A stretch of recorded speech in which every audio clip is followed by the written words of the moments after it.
Hello everyone, welcome back. In this video, we're going to be looking at the solutions to the January 2022 Mathematics Paper 2. We are looking at the Section 2 questions. So we're going to be focused on questions 8 through to 10. Question 8 begins, the function f such that x maps to 3 plus 5x minus x squared. We are given a table of values with our domain and some missing numbers from the range, and we are asked to complete the table of values for this function given this domain. So what we're going to be doing then is taking our domain values and plug them into our function to see what values we get. So we are going to find, for the first one, we're going to find f of 0, which means, of course, we're going to plug 0 into the function. So it's 3 plus 5 times 0 minus 0 squared, and that gives us 3. And so that's that. And the other one, plug in 1, we end up with 3 plus 5 times 1 minus 1 squared. Of course, this becomes 3 plus 5 minus 1, and that we know is 8 minus 1. That's 7. We go over here, we have a missing value in 4. There's no domain value, so we plug 4 into this and say 3 plus 5 times 4 minus 4 squared. And of course, this is 3 plus 20 minus 16. And of course, this is going to give us 23 take away 16. That's 7. And the last one, plug 6 in. So it's 3 plus 5 times 6 minus 6 squared. And this is something that you could do on your calculator.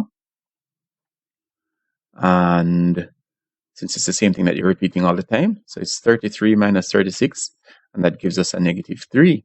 So we have our values, 3, 7, 7 again, and negative 3, and these values are going to be plotted on the graph. Now, some of these values are already plotted on the graph. Our job is to fill in these missing ones, 0, 3, 1, 7, 4, 7, and 6, negative 3. So let's go ahead and try that. 0, 3, 1, 7. Here we go. So we have 0, 3.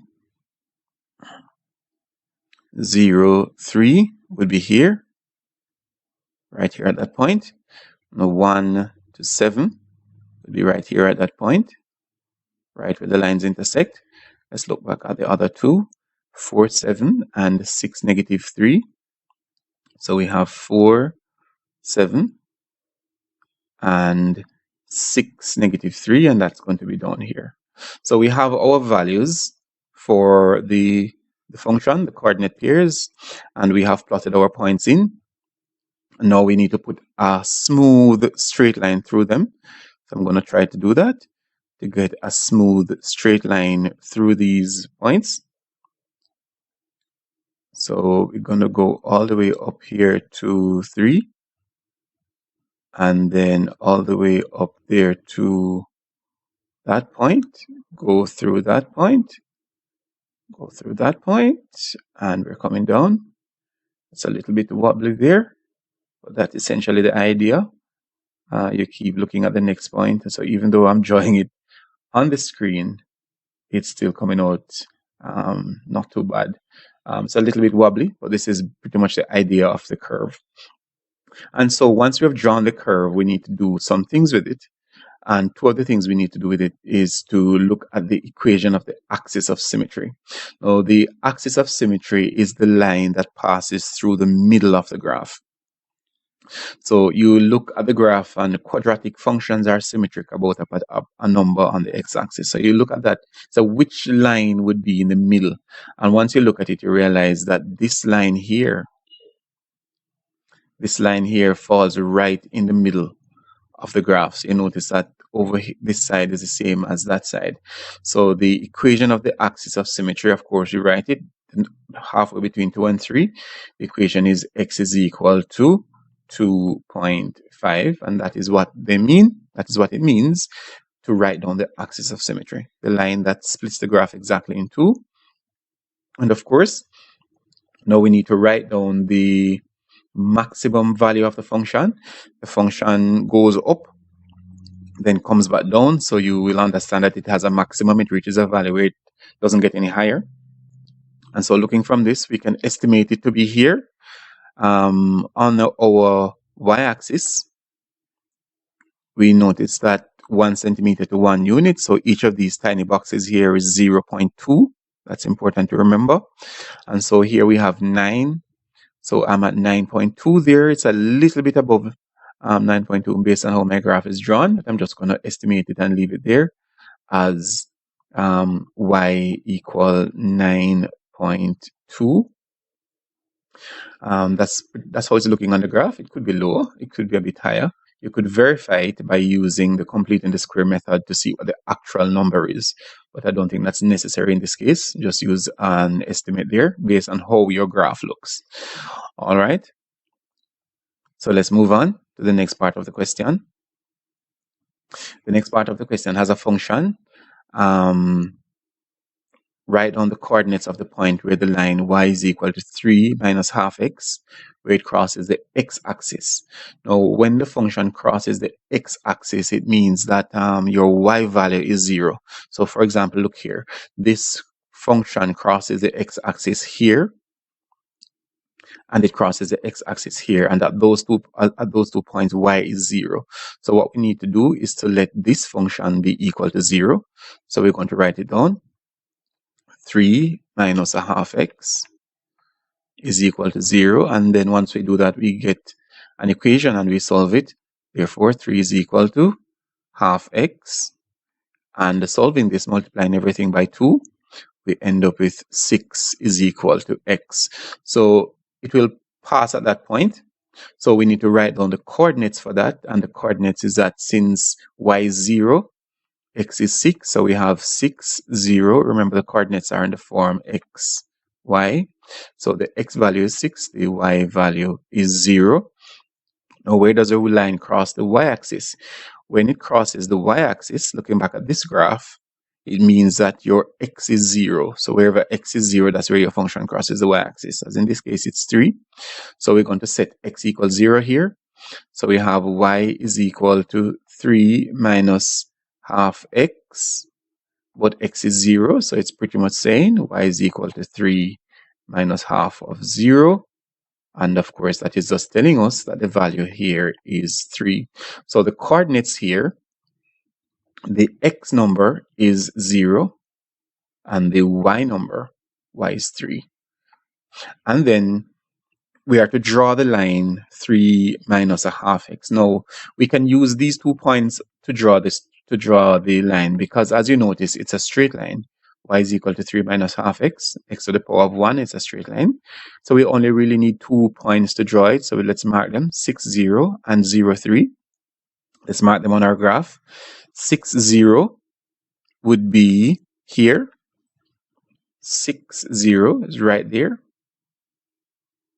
That's 6 on the x and 0 on the y, and 0, 3 is going to be right here. We already have that one. And what we need to do now is to put a straight line between them. So let's put a straight line between them, and that is our graph. And this graph has the name y equal 3 minus half x.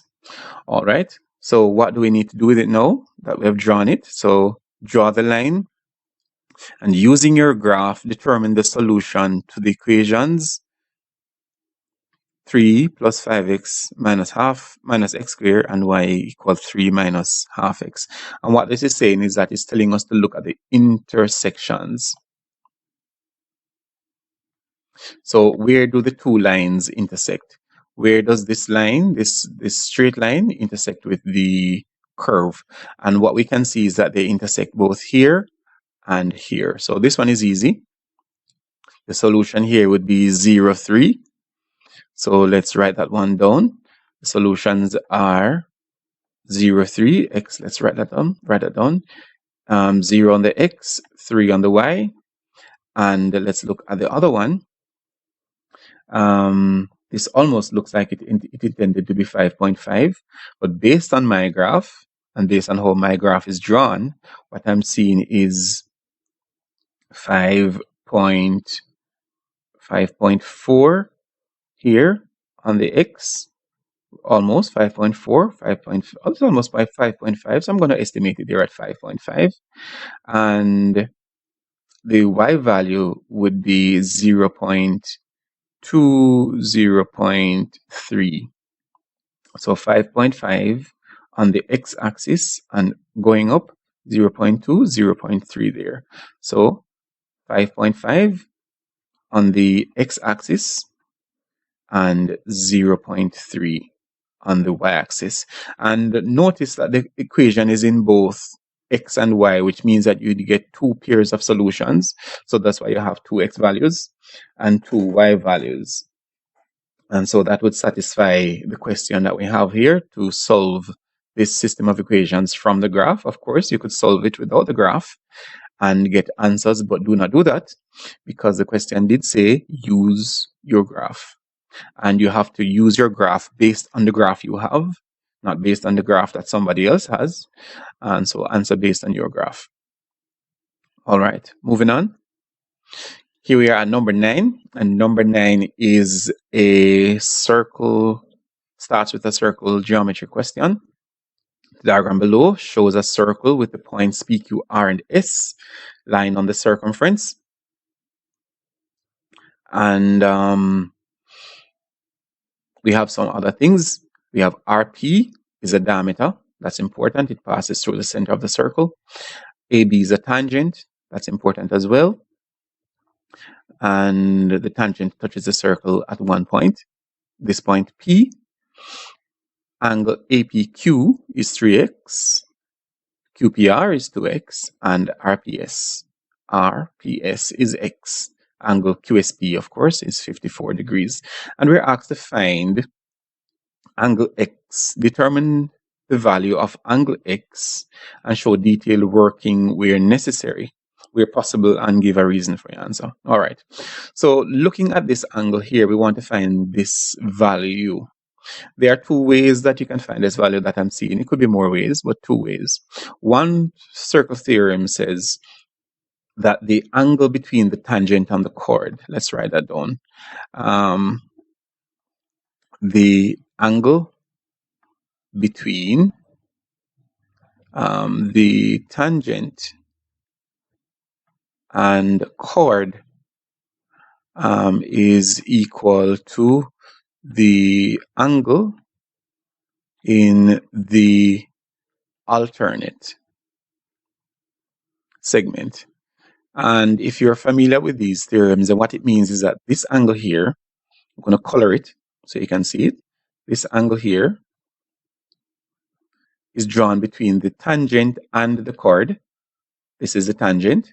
This is the chord. It's equal to the angle drawn on the chord. And this is the chord. This angle is drawn directly on it. So if those are equal, then what it's telling us is that 3x is equal to 54. And you can solve that by saying, therefore, x is equal to 54 divided by 3. And that will give you 18 degrees. There's another way, another theorem that says the tangent meets wherever the tangent meets the radius, it creates a right angle. So tangent meets radius, I'm paraphrasing it, at right angles. And because the tangent meets the radius at a right angle, what it will mean, therefore, is that this angle here, OPA,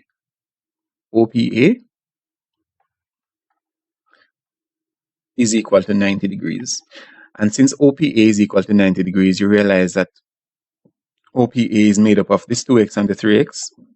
So 2x plus 3x is equal to 90 degrees, and therefore 5x degrees is 90 degrees. And therefore we can solve by saying x degrees is 90 divided by 5. And of course, that would give you your 18 degrees as well. So any of these would work. Or if you see another one that would work, that would be fine as well. Moving on. Here we want to find angle Y and angle Z. Now let's try to find angle angle Z. Angle Z is up here. And to find angle Z, we need to use this triangle here. So let's find this triangle here. The triangle, let me draw it out. As you see, has 54. It's Q. Let me name it QSP. QSP. All right. So this angle here is 54 degrees. And this one here is 3x. 2x plus x, that's 3x. And we know what x is. X is 18. So 18 times 3. And 3 8 is 24. 3 1 is 3 plus 2 5. So this here is 54 as well. And therefore what we have is an isosceles triangle. And with isosceles triangles, we can simply work out our value now. So this angle here, which is Z is going to be equal to 180, of course, minus the triangle sums to 180 minus 2 times 54. This is 180 minus 108. I just put an equal sign there. That's a minus. And therefore, we get our solution. So Z is 72 degrees. All right. So this Z here is 72 degrees. And once we found Z, then it's a bit easy to find Y. And the reason is, notice that angle Y and angle Z are in the same segment. Look at this line here and realize that angle Y here and angle Z are in the same segment. And by circle theorem, angles in the same segment are equal. Therefore, Z is equal to Y is equal to 72. Of course, there's another way to find angle Y, and you could look at that by saying RSP is a right angle triangle. Right angle triangle. RSP, this is a diameter. RP is a diameter, which means that any triangle drawn touching the circumference on that diameter is a right angle triangle, which means that Y and X, Y plus X would give us 90 degrees. They're what we call complementary angles.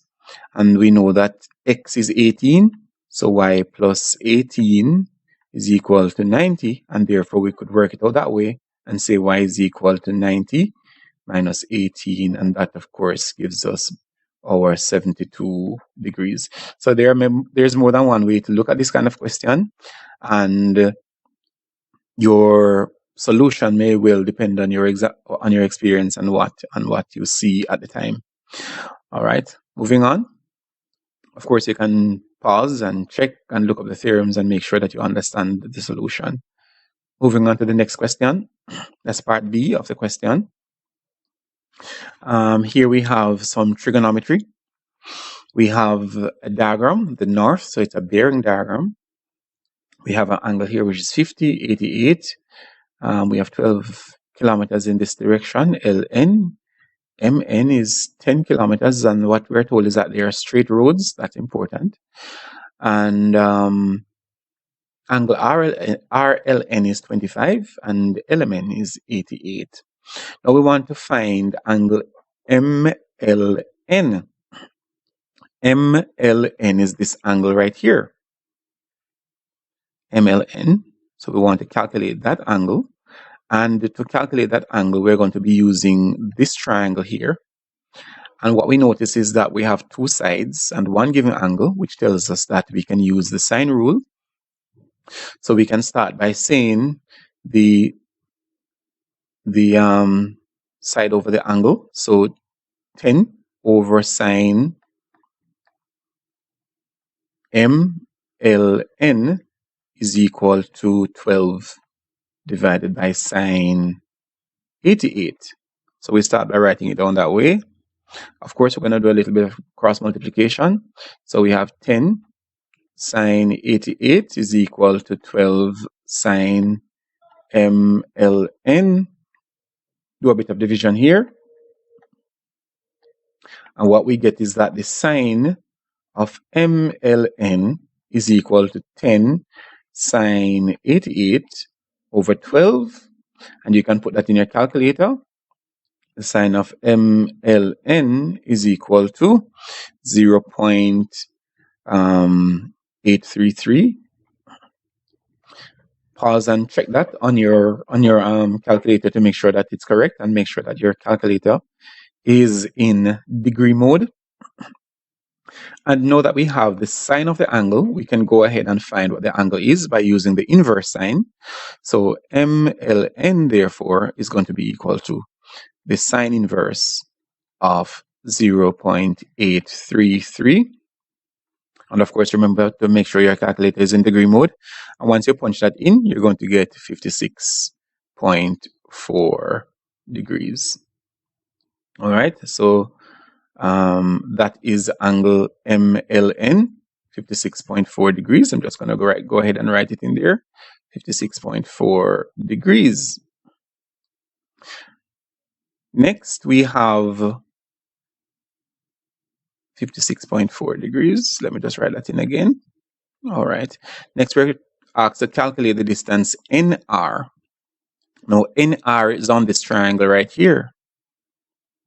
And notice on this triangle here that you have two sides, 12 kilometers and 18 kilometers, and the angle in between them, right between them.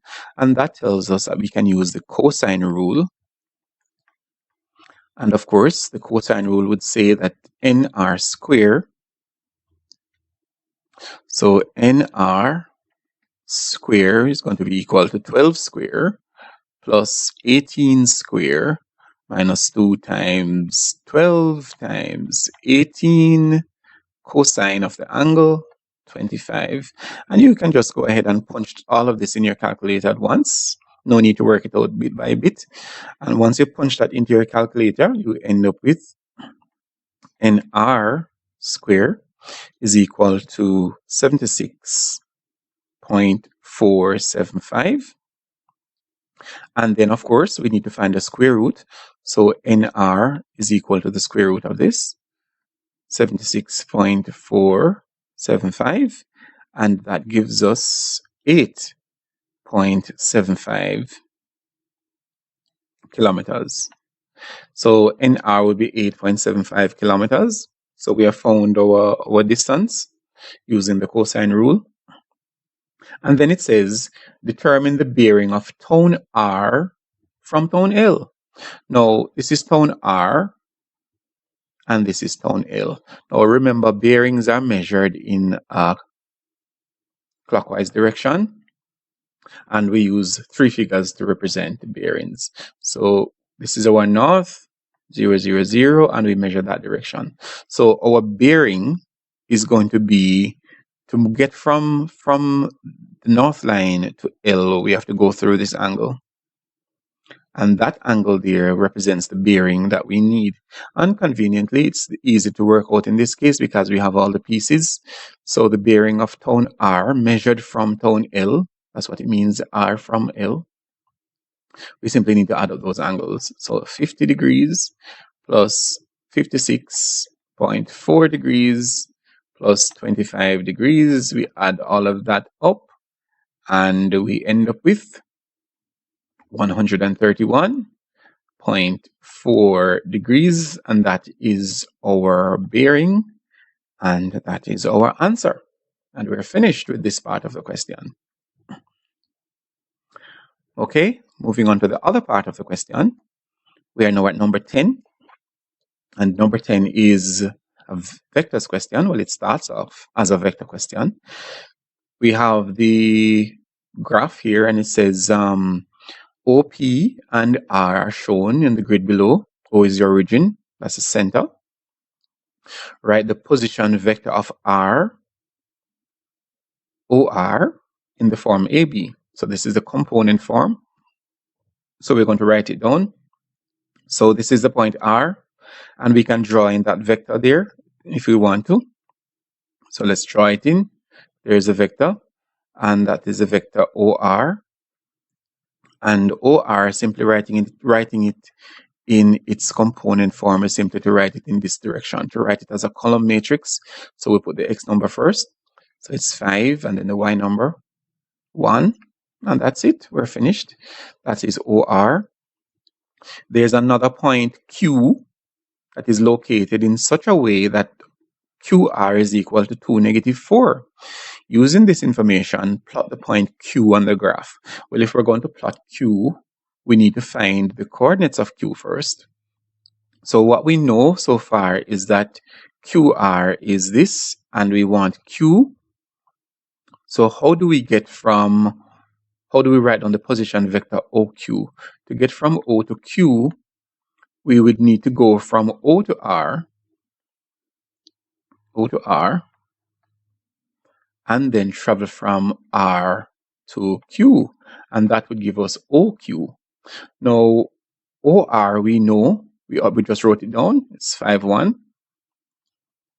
And RQ is the opposite of QR, so we're simply going to reverse this vector, and when you reverse a vector, you remember to change the signs.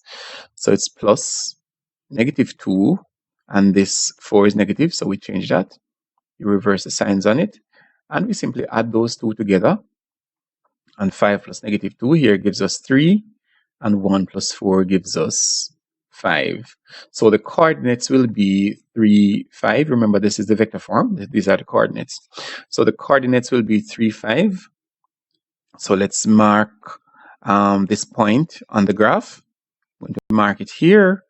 3, 5, 3, 5. It's right here.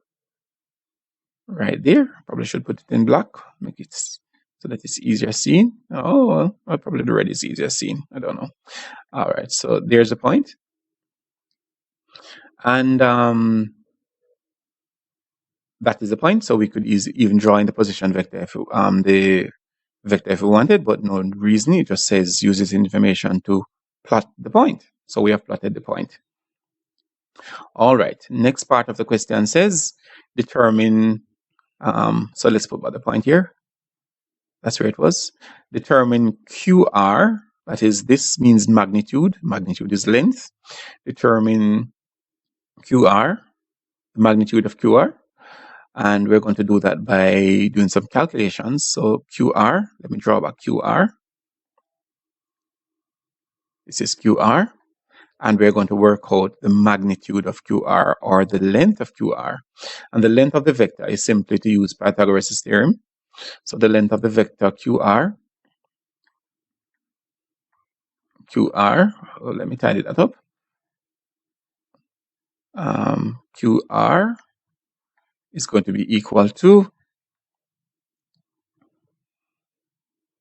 the distance here and the distance here,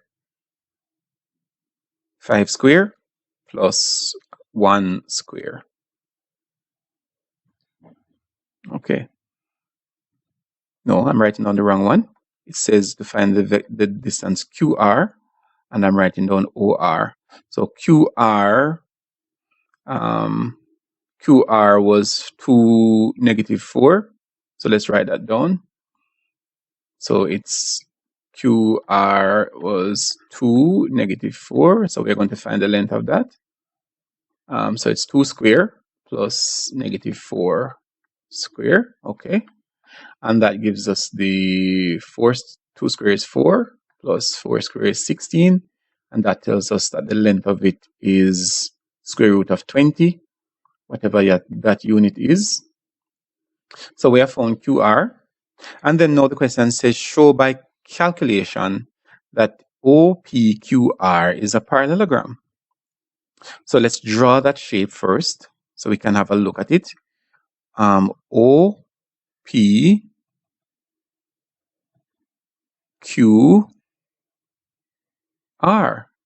Show by calculation that it is a parallelogram. Now, what do we know about a parallelogram? A parallelogram has 2 pairs of parallel sides.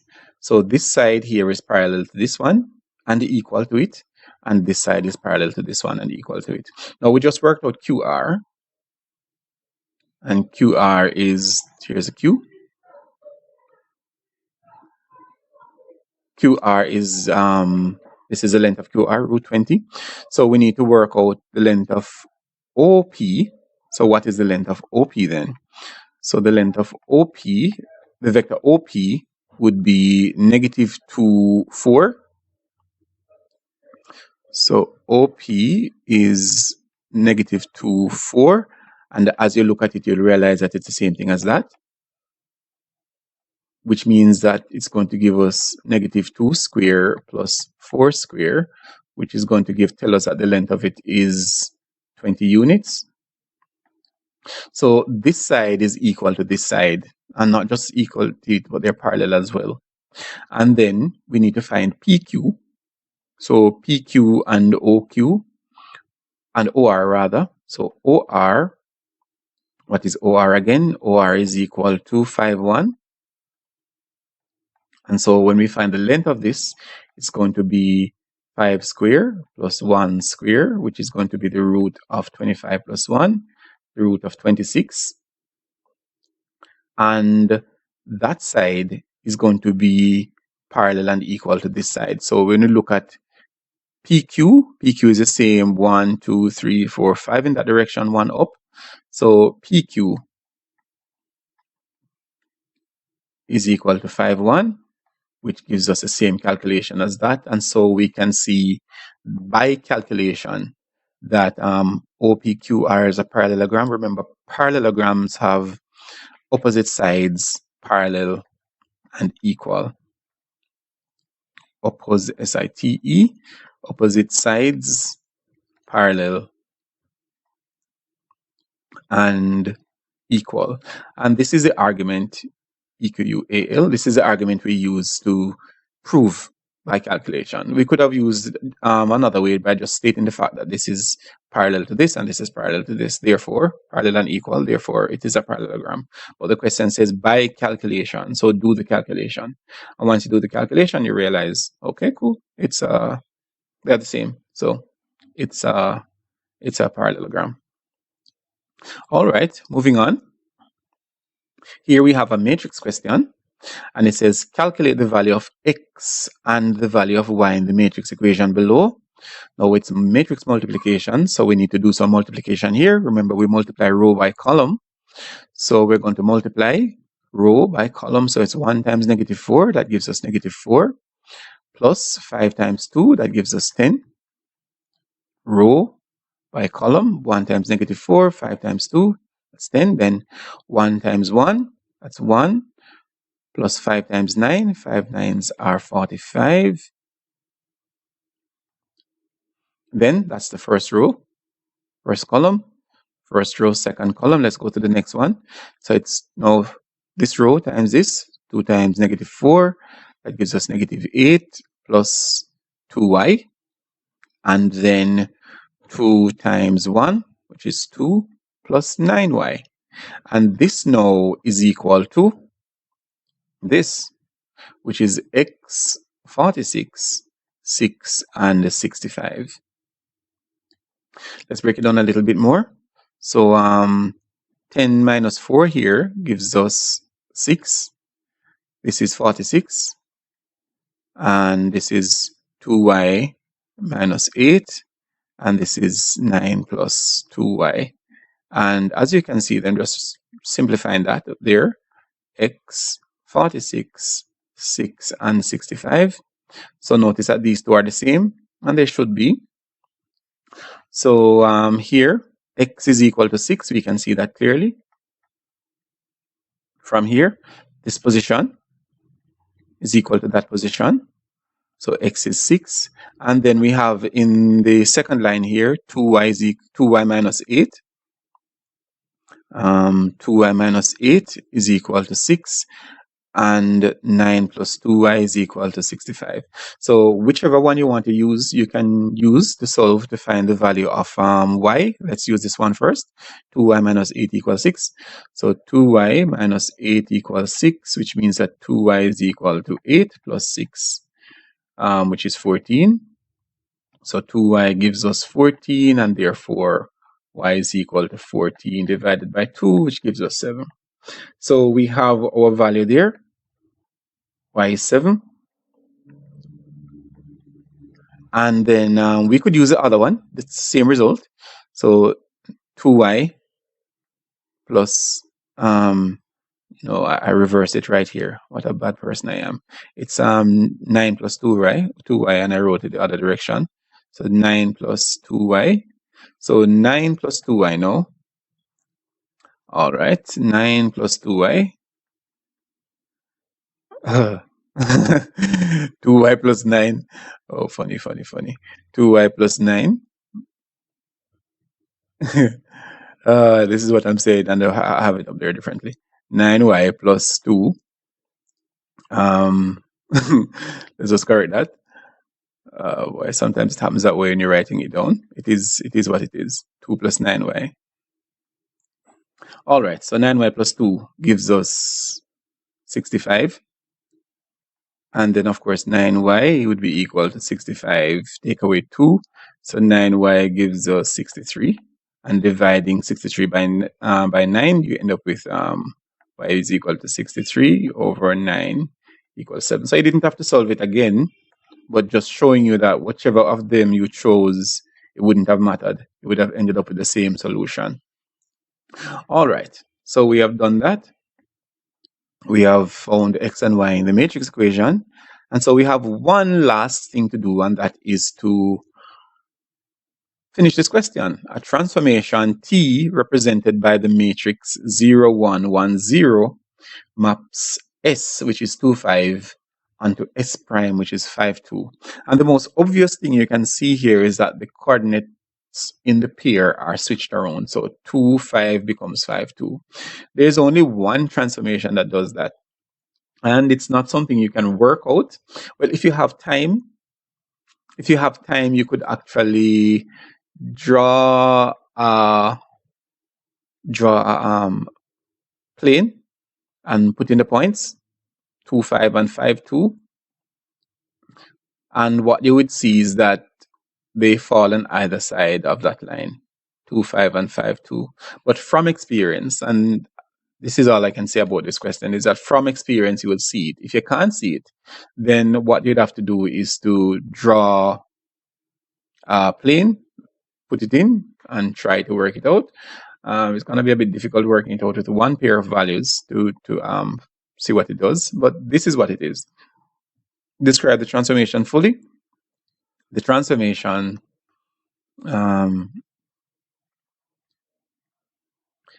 is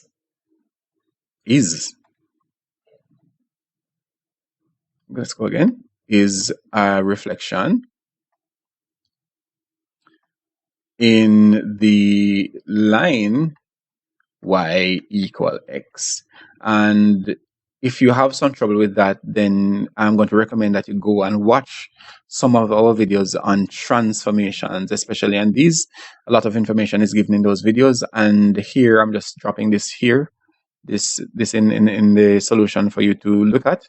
So if you're performing reflections, then what it does is that this, when you reflect in the line y equal x, what it does is simply that it rearranges the coordinates, it switches them around. So from experience, you could have just known that and write it down. If you didn't know and had difficulty figuring it out, then the only other way is, well, you could have known the matrix as well, because some persons memorize the matrices. It would just be to just draw the diagram and look at it and see exactly what's going on. And that brings us to the end of our paper 2 solutions. I hope you found them useful. I hope they would have helped you understand the workings of the paper. If you're new to the channel, please subscribe before you go. And of course, thank you so much for your support, and thank you for watching.